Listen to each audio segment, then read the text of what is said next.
আজ থেকে বেশ কিছুদিন আগে আমি অন্নপূর্ণা পেটকে টানি শুরু করি। আমার উদ্দেশ্য ছিল একটাই, এই জায়গায় দাঁড়ায় আমি আমার আম্মুরে আই লাভ ইউ কম,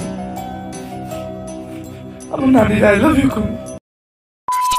তো ভাই brother, welcome back. I hope সবাই ভালো আছো। টাইটেল এবং থাম্বনেল দেখে তো বুঝেই গেছো কি টপিক নিয়ে আসছি আমি। ফার্স্ট অফ অল কথা হইলো গিয়া, তোমরা তো তোমাদের মাকে ভালোই বাসো, আমরা আমাদের মাকে ভালোবাসি, সবাই সবার মাকে ভালোবাসে। শুধু সবার কাছে একটা রিকোয়েস্ট, কখনো তোমরা তা প্রকাশ করো না। আমরা তো টিকটকার নামক কিছু আবলচতা পোলাপান এইগুলো নিয়ে মজা নিবে, এরকমই একটি কাহিনী করছে ওমর ভাইয়ের সাথে। আর যারা তার মাকে অপমান করছে আর এইগুলো নিয়ে মজা করে কারা, যাদের জন্মে ঠিক নাই, ভাবার ঠিক নাই, কন্যম দুর্ঘটনা যাদের জন্ম। আসলে কাহিনী হলো গিয়া, ওমর ভাই তার মাকে অনেক ভালোবাসে এবং তার নানিকেও। এই নিয়ে অনেক কিছু হওয়ার পরে সে তা প্রকাশ করতে পারছে না। পরে একটি ভিডিওতে বললো যে আমি আমার মাকে অনেক ভালোবাসি। আমি শুধু এই একটা কথাই বলার জন্য এত দূর আসছি।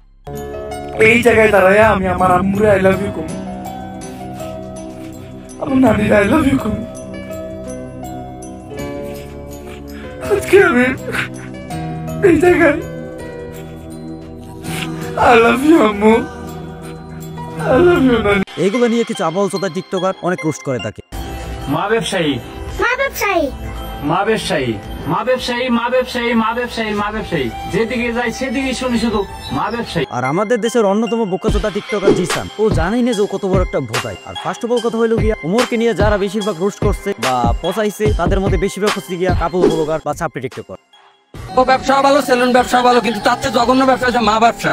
ওমর মারে নিয়ে ভিডিও করে এটা দেখে বললেন। আর এই ভোটারে দেখো, ও বলে বউ ব্যবসা ভালো, সেলুন ব্যবসা ভালো, এর চাইতে ভালো ব্যবসা হচ্ছে মা ব্যবসা। এখন কথা হইলো গিয়া, ভাই তোর বাপ কি বউ ব্যবসা করে নাকি? আর তোর তো ভবিষ্যৎ প্ল্যান মনে হয় সেলুন দেওয়া। আর এই বোকাচোদা অন্য একটা ভিডিও করে ওমরকে ডিরেক্টলি অপমান করছে। আর টিকটকাররা যে কত বড় আবালচোদা তা তাদের কন্টেন্ট দেখলে বুঝতে যায়। কোনো লজিক ছাড়া একটা মানুষকে অপমান করতে পারে। আর ও লগিকটা যে বলছে মা ব্যবসায়ী, সেলুন ব্যবসায়ী, এই বালসাল বলছে, ওই পোলা এখন খারাপ চোদন খাইয়ে এখন মাপ চাইতেছে। ওমর ভাই, আশা করি এই ভিডিওটা আপনার কাছে যাইবো। আই আল্লাহর কসম করি কই ভাই, আন্নের নাম আই মুখ লইন, আন্নের নাম লইছে অব্র। সবার সাথে তর্ক করাটাও উচিত না, কারণ আপনি যদি ডাস্টবিনে নাড়া দেন তাহলে শুধু দুর্গন্ধই ছড়াবে, ফুলের সুবাস না।